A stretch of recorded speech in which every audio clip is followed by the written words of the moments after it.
বাবু, অতিথিরা চলে এসেছেন। অতিথি? যাদের গান গাইবার কথা।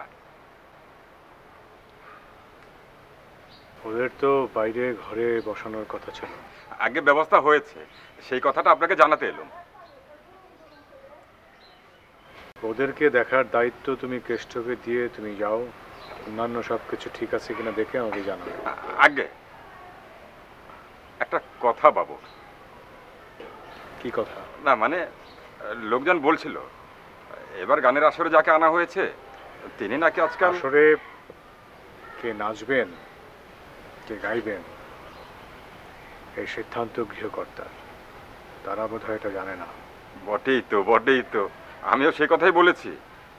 বাবু, আমি যাই, ওদিকে বিস্তর কাজ পড়ে আছে।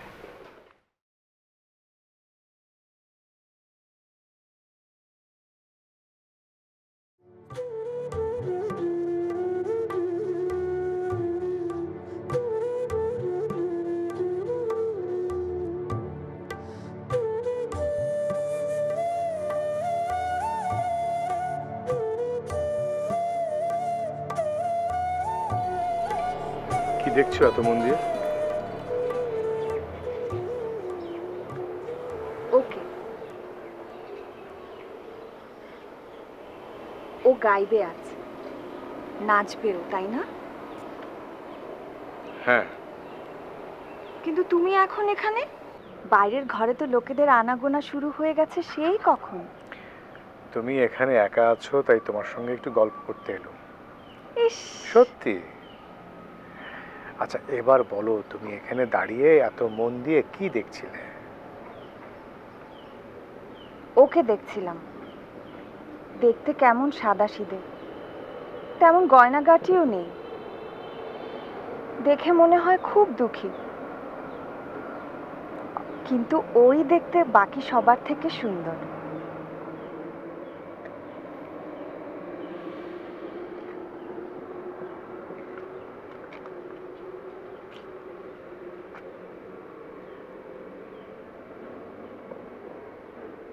তা হবে।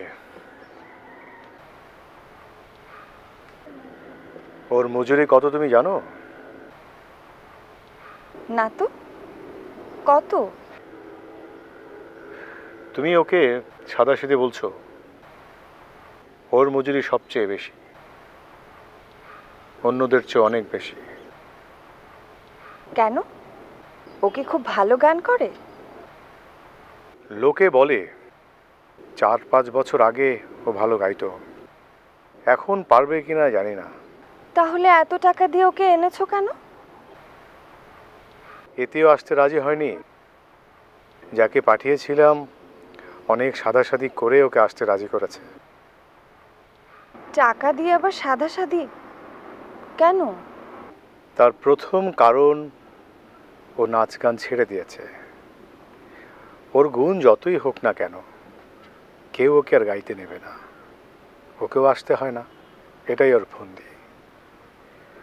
আর দ্বিতীয় কারণ আমার গরজ। তোমার গরজ ছাই, কিন্তু ও গান ছেড়ে দিল কেন? শুনবে? শুনবো।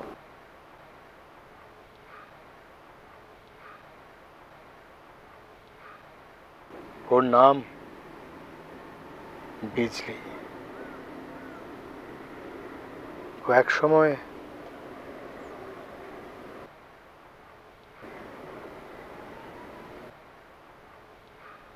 চলো আমরা নিচে যাই।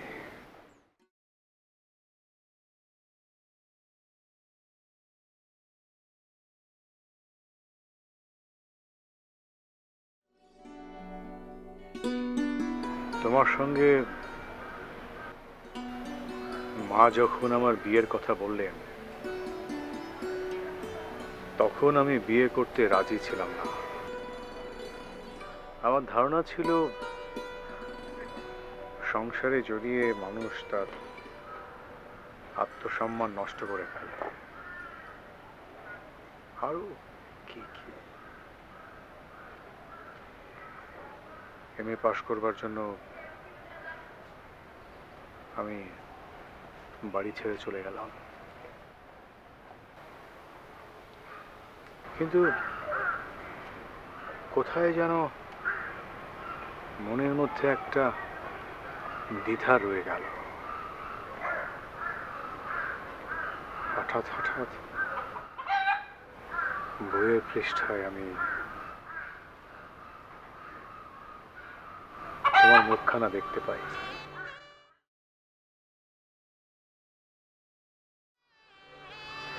আমি চিরদিনই মেয়েদের ব্যাপারে একটু উদাসীন ছিলাম, কিন্তু হঠাৎ কি হলো?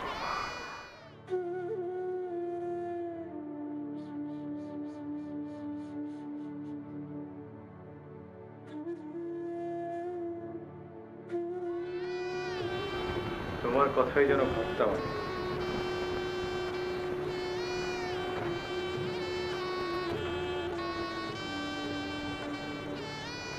আমি সাঁতার কাটতে খুব ভালোবাসতাম। আমার বাসা থেকে নদী খুব দূরে ছিল। প্রায় ভোরে আমি নদীতে যেতাম সাঁতার কাটতে। এরকম কোনো এক ভোরের কথা, একজনকে দেখে বিস্ময় স্তব্ধ হয়ে গেল।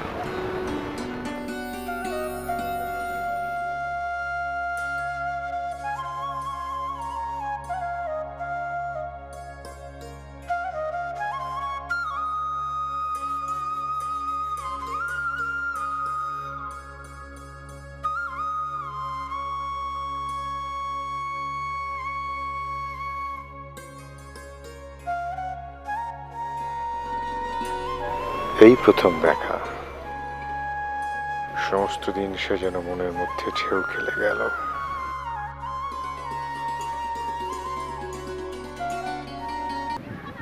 আমার ঝি আজ আসেনি, দয়া করে যদি একটু এগিয়ে দিতেন খুব ভালো হতো।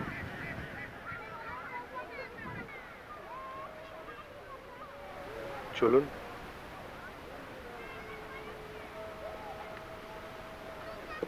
ঝি আজ আসলো না, কিন্তু আমি তো স্নান না করে থাকতে পারি না। আপনারা তো দেখছি একই দশা। আগে হ্যাঁ, আমিও প্রায়। এখানে কোথায় থাকেন আপনি? চোর বাগানে আমার বাসা। পাথরঘাটা পর্যন্ত আগে দিয়ে আপনি বড় রাস্তা ধরে নেবেন। তাই যাব।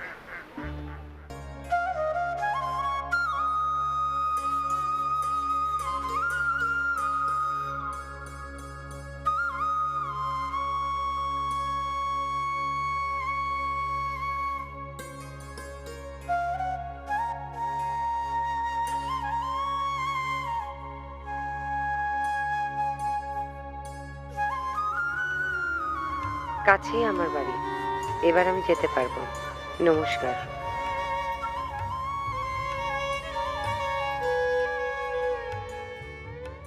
সেদিন সমস্ত দিন ধরে বুকের মধ্যে যে কি করতে লাগলো সে কথা কাউকে বোঝানো অসাধ্য।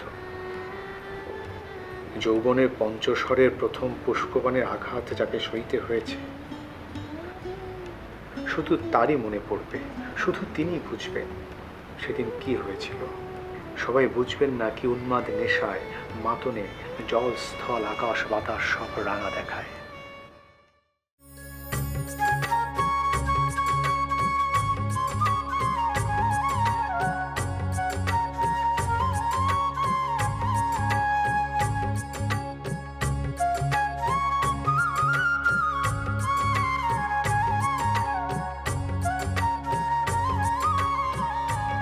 আজ এত দেরি হলো যে? আমি সে কখন থেকে দাঁড়িয়ে আছি, আজও আমার ঝি আসেনি। চলুন আজও আমি আপনাকে এগিয়ে দিয়ে আসি। সে কি আপনার স্নান? পরে এসে করে নেব। আর ভুলে কাপড়ও আনিনি। আপনি যেন কি বলছিলেন? কোথায় থাকেন আপনি? চোর বাগানে? হুম। চোর বাগানে কি শুধু চোরেরাই থাকে? কেন? আপনি তো চোরের রাজা।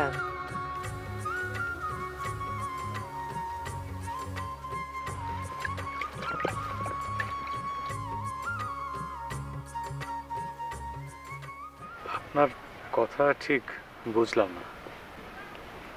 কি করে বোঝাবো? বোঝানোর মতন কোনো ভাষা আছে আমার? তুমি তো আমার, কিন্তু সব স্ত্রী পুরুষেরাই কি পরস্পরকে সমান ভালোবাসতে পারে? পারে না। কত লোক আছে মরার দিনটি পর্যন্ত জানেই না ভালোবাসা কি, বা জানতে পারে না। জানবার মতন ক্ষমতাই তাদের থাকে না। দেখোনি, কত লোক গান বাজনা হাজার ভালো হলেও মন দিয়ে শুনতে পারে না। কত লোক কিছুতেই রাখতে পারে না, রাখতেই পারে না।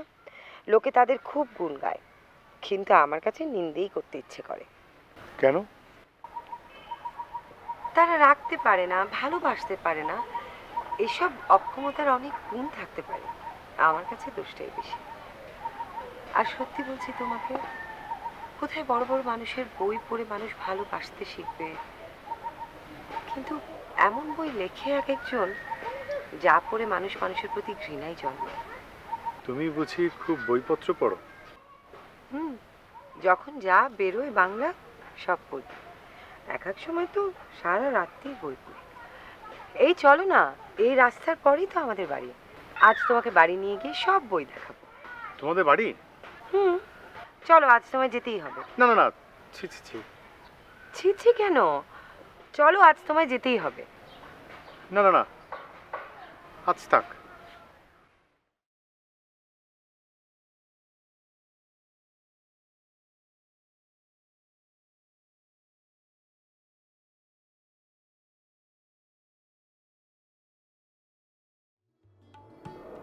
তারপর আর ওর বাড়ি যাওয়া হয়নি? এরপর কয়েকদিন ও আর স্নানে এলো না। আমি একা ঘাটে যাই, একা ফিরি, ওর দেখা পাই না।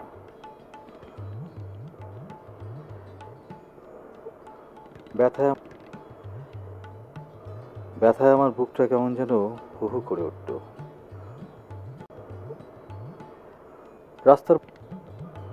রাস্তার মোড়টা চিনি, বাড়িটা চিনি না। ওকে কোনো অসুখে পড়লো, নাকি সেদিন ওর সঙ্গে যাইনি বলে রাগ করে আসেনি। আমি তারপরে রোজ ভোরে ঘাটে যাই, দেখা পাবো সেই আশায়।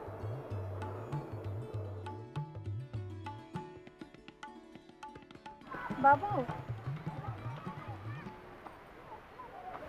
বাবু, কি সংবাদ? কি হয়েছে তার? দিদিমণির বড্ড অসুখ, আপনাকে সে দেখতে চাচ্ছে। কি অসুখ? খুব শক্ত অসুখ? তা, কিন্তু খুব জ্বর। চলো। চল।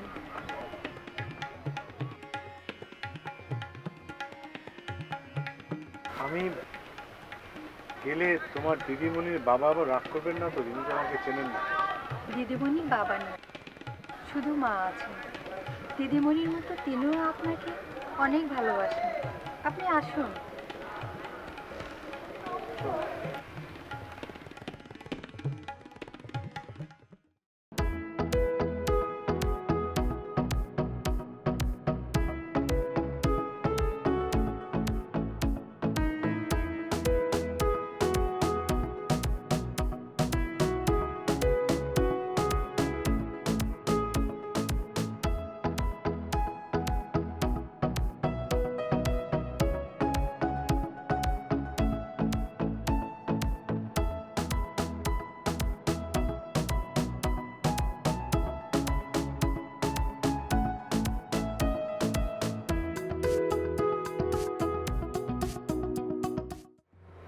বাবুর কি মির্গি ব্যথা আছে? নে ভাই, ইয়ার কি করিস না তো, ওসবে আমার ভীষণ ভয়। আমার নাম শ্রীমতী বিজে। তোমার নামটা কি বাবু? হাবু? গাবু? হুম?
ঠাকুর মশাই, বড় পাতকি আমি, একটু পদরেণু।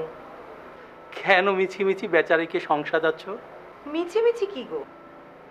ও সত্যিকারের সং বলেই তো আজ এমন আমাদের দিনে তোমাদেরকে এনে তামাশা দেখাচ্ছি। মাথা খাস বাবু, সত্যি করে বলতো, কি ভেবেছিলি আমায় তুই? হুম? নিত্য গঙ্গা স্নানে যাই, ব্রাহ্মণ নই আবার খ্রিস্টানও নই, হিঁদুর ঘরে অত বড় ধাড়ি মেয়ে, হয় সধবা না হয় বিধবা। কি ভেবে আমার সাথে চুটিয়ে প্রেম করছিলি বলতো? বিয়ে করে বাড়ি নিয়ে যাবি বলে, না ভুলিয়ে নিয়ে লম্বা দিবি বলে?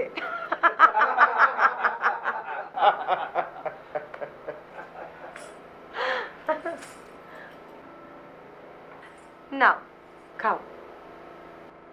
আমি খাবো না। কেন? আমি কি হাড়ি না মুচি?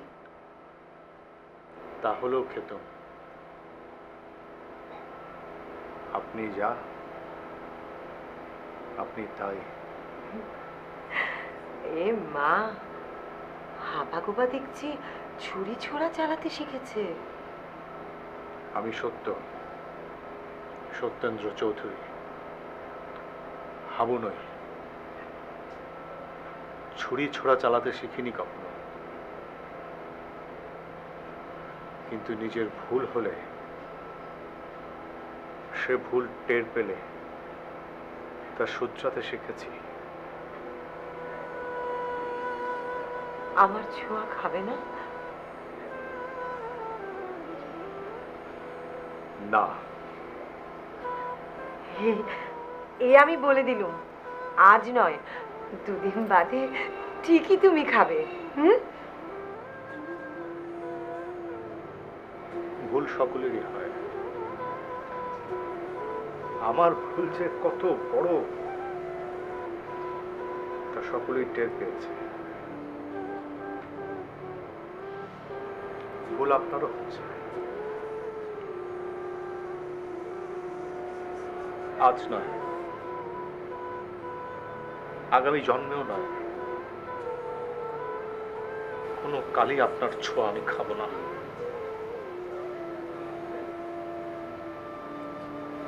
অনুমতি করুন, আমি যাই।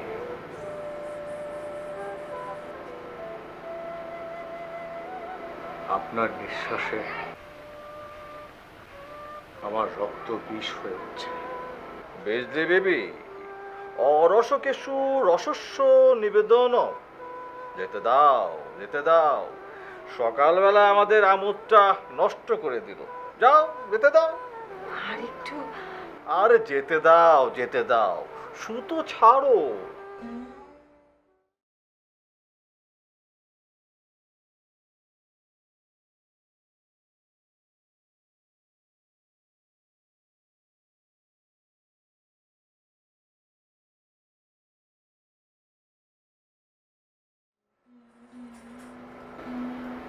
দেখবে বলে।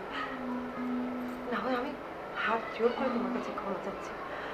আমার বড্ড ভুল হয়ে গেছে। পাশের ঘরে আমার পড়ার ঘর, একটিবার দেখবে চলো, একটিবার। না,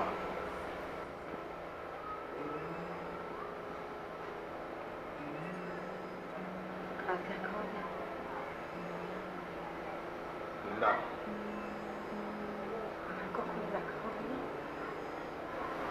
না।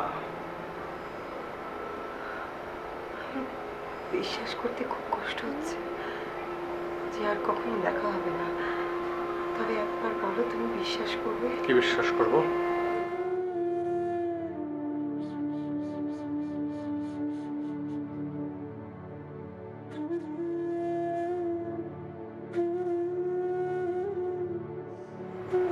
চললুম।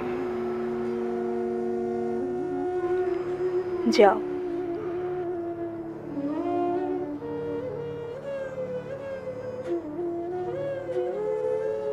কিন্তু যে কথা অপরাধে মগ্ন থেকেও আমি বিশ্বাস করি, সে কথা তুমি অবিশ্বাস করে অপরাধী হও না। বিশ্বাস করো, সকলের দেহতেই ভগবান বাস করেন, আর আমরণ দেহটাকে ছেড়ে চলে যান না।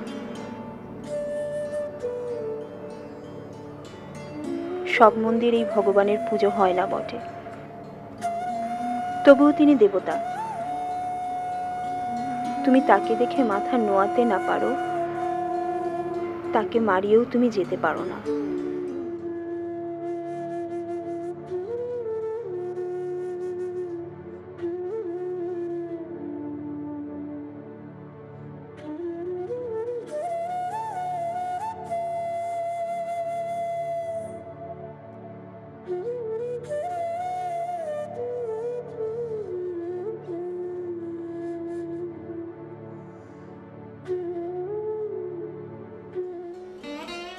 কি বাজি, চোখের পাতা ভিজেছে? মাইরি ছোড়াটা একেবারে একঘুয়ে, এমন জিনিস মুখে নিল না।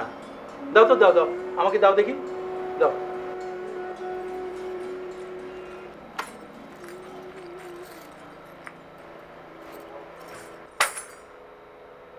কি হলো ভাইজি? খুললে যে? আর পড়বো না। অর্থাৎ? অর্থাৎ আর না, বাইজি মরে গেছে। কি রোগে বাইজি?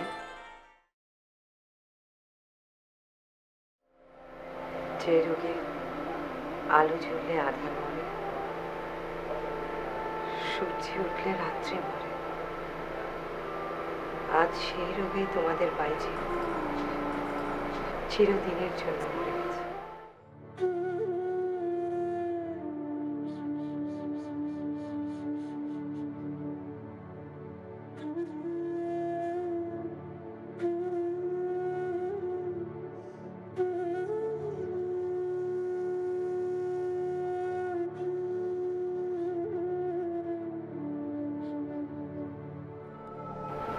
তাই আজ ওকে অপমান করে শোধ দিবে?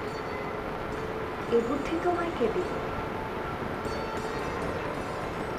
অপমান বটে,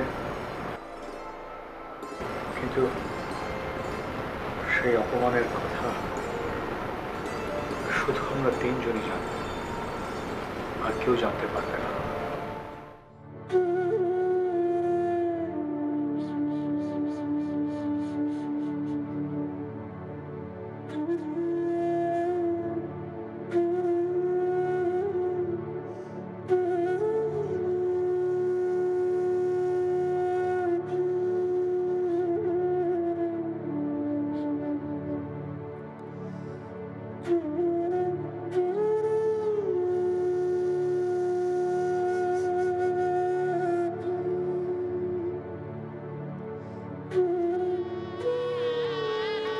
একদিন তাকে আমি যথার্থই ভালোবেসেছিলাম। চোখের নেশা নয়, হৃদয়ের গভীর তৃষ্ণা। এতে ছলনা কপটতার ছায়া মাত্র ছিল না।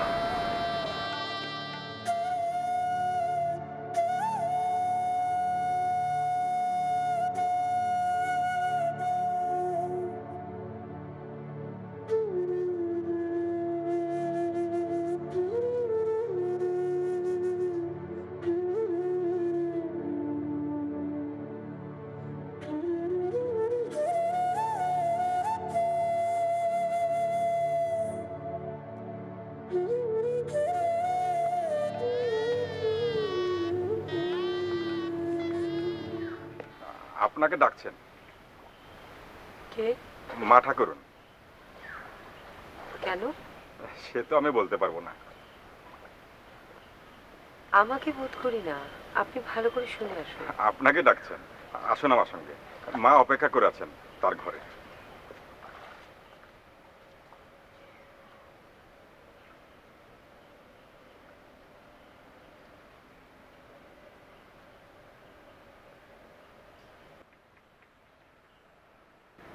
এসো দিদি।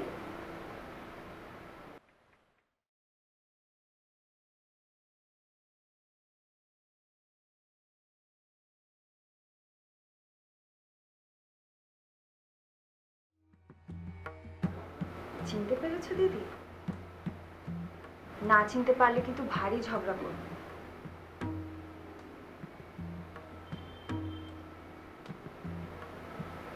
চিনতে পেরেছো দিদি?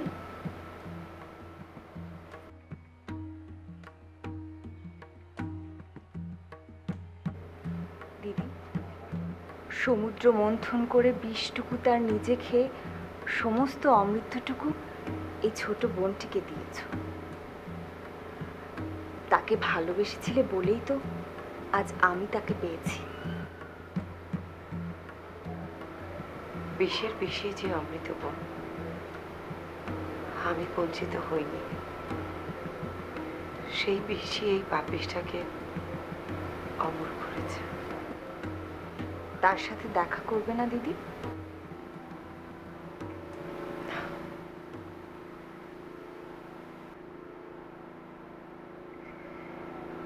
4 বছর আগে যেদিন তিনি এই অস্পৃষ্টটাকে চিনতে পেরে ভীষণ ঘৃণায় মুখ ফিরিয়ে নিয়েছিলেন, সেদিন খুব দর্প নিয়ে বলেছিলাম, তুমি আবার আসবে, আবার দেখা হবে।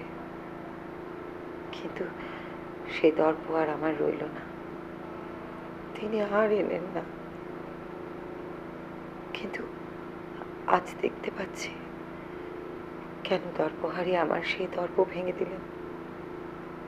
তিনি ভেঙে দিয়ে যে কি করে গড়ে নেন, কেড়ে নিয়ে যে কিভাবে ফিরিয়ে দেন, তা আমার চেয়ে আর কেউ বলতে পারবে না বোন। প্রাণের জ্বালায় ভগবানকে নির্দয় নিষ্ঠুর বলে অনেক দোষ দিয়েছি, কিন্তু এখন বুঝতে পারছি এই পাপিষ্টাকে ভগবান কি করে দয়া করেছেন। তাকে ফিরিয়ে এনে দিলে আমি যে একেবারে মাটি হয়ে যেত, তাকেও পেতাম না, নিজেকেও একেবারে হারিয়ে ফেলতাম। ভেবেছিলাম কখনো যদি তার সাথে আবার দেখা হয়, তার পায়ে ধরে একবার মাপটা চেয়ে নেব। তার আর দরকার নেই, ভগবানও সেটা সহ্য করবে। চলুন। আবার কবে দেখা হবে দিদি?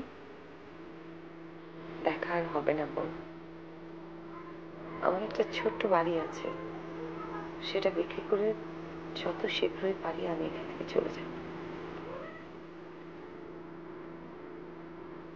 ও ভালো কথা, কেন এতদিন পরে তিনি আমাকে খোঁজ করতে চেয়েছিলেন? যখন তার লোক আমাকে ডাকতে যায় তখন একটা মিথ্যে নাম বলেছিলেন। হয়তো বুঝেছে আমাকে অপমান করবেন বলে না। তাছাড়া এত চেষ্টা করে আমাকে আনবার তো কোনো কারণ দেখছি না।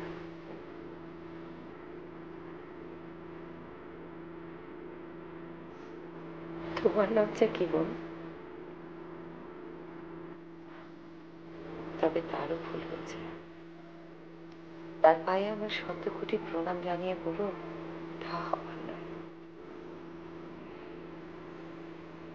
আমার নিজের বলে আর কিচ্ছু নেই।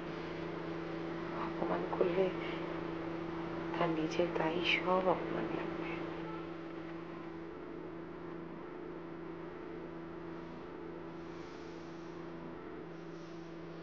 বয়সে ঢের বড় হলেও তোমার আশীর্বাদ করার অধিকার তো আমার নেই। তবে আমি কার মনে প্রার্থনা করি,